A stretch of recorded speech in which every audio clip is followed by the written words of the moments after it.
team ban.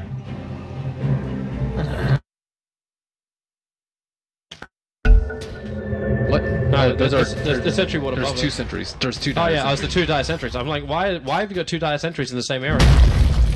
Well, good fissure on top. Mag, this is a horrible position for him. Spike Trap will buy him a little bit of space. Seneko body blocking him in, and Mag will be the first blood there. So even though Seneko will attack once, stun, follow up, Arsenal's dead. Seneko, the fissure will come, but it's very, very late. Trying to get range of the Echo 7 and Force is on the way in. There's your Echo 7 control of Solo, and Mag actually isolated out so far that he was able to be fully obviously slashed up into the tree. Solo will get sliced, and the Juggernaut of Force out of pick direction if Vega's not careful.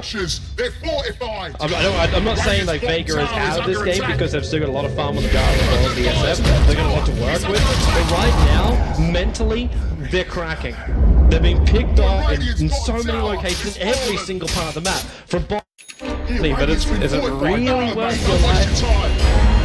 That's a lot. Triggers are a lot of damage. I don't know. It's like almost 1,000 gold. It's actually exactly 1,000 gold.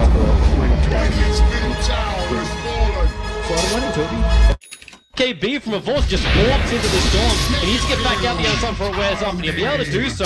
End up just walking through, killing off the Dazzle, the Shadow Strike. It will disjoint. The Scream off target, and Nyx Assassin is away. A little bit further over towards the west. That's where Solid's going to get mobbed up by a Force, so a double kill for him. And Avon, well, BKB, he's doing Omni Slash, but he's pretty close to the creep wave. He wants to go further away, and now he can just go to work. Bounce it around, and then, well, Reckless doesn't really do that much. Airsec, the Shallow Grave might keep him alive a little bit longer, and Avon is traded for this until Denny arrives with a Sonic Wave. The Beastmaster is the man to kill off Seema, as then he blinked himself away to safety. And Echo Flame has arrived from Snakeo, hitting on Solo. The wall, and then he blinked into it with a double stun from Mag. It's a double kill for Solo because They can't take a fight. has steady fighting every single fight. He's always got a haste drone. And they got past just around the corner. They can see him. The cooldown's on the way, but it's in a non-factor area.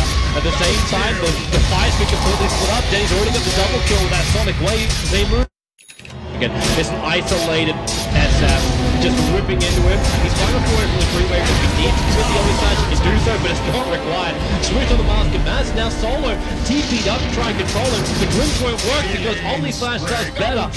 Mopping up that disruptor and even Just setting Mag back, it just jumpstart Havost to that ridiculous start of having a very early Mask of Madness into sending Yasha into taking Roshan and then taking control of the map. That's the best that a support can do in the safe lane. It really was, and his movement all across the map. Like I know a few boys agree, but for me, like the best thing about that for Navi was their rotations were always on point. It wasn't just one kill, wait 10 minutes. It was one kill, then one kill, then one kill, then one kill. The pressure was always on Vega. That's kind of one of the weaknesses, though. We talked about the Shadow Fiend, for example, in the Queen matchup, and you have the rotating Shaker coming in. It's very difficult for Shadow Fiend to deal with that. So if there's not already a support in position, it's very easy to just be able to get that for free, and then just go back to whatever you were doing.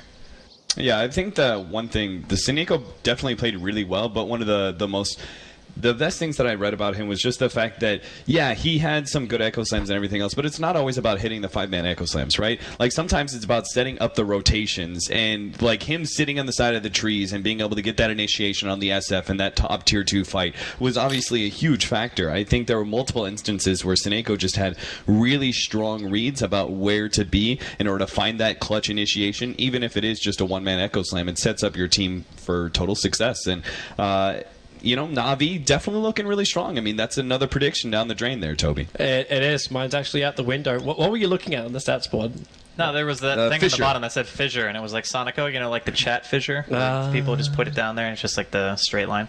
I thought it was kind of funny. This game for me, though, was interesting because Navi clearly were ahead for a very long period of time, but it wasn't as if Vega couldn't do anything, right? Because even at the end of the game, the networks were relatively even. When he died and bought back, that's pretty much where they lost the game for the Shadow Fiend. When he died top lane, they get a reinitiation, he TPs back into the tier 2, they get a handful of kills, but as soon as he gets picked off one more time, like, you can't let yourself get picked. Like, you cannot do that in that situation, and Mag kind of did the same thing. He had no buyback. He goes YOLO, Vendetta's Sonico inside the woods because he sees, like, the weave was on him, like, what, like 20 stacks or something? He, like, one-shots him, like, okay, that's a good kill. And then he just straight up dies, and the Shadow Fiend dies. And then you just lose because you have 2 heroes without buyback. And isn't that what we agreed upon? That Navi and Vega Squadron, they might be able to end up being a little bit even when it comes to early and mid game, but when it comes to later on to the game, the experience rates really starts kicking into play, or perhaps the lack of experience in this case for Vega Squadron, making very critical and just game-changing mistakes like that.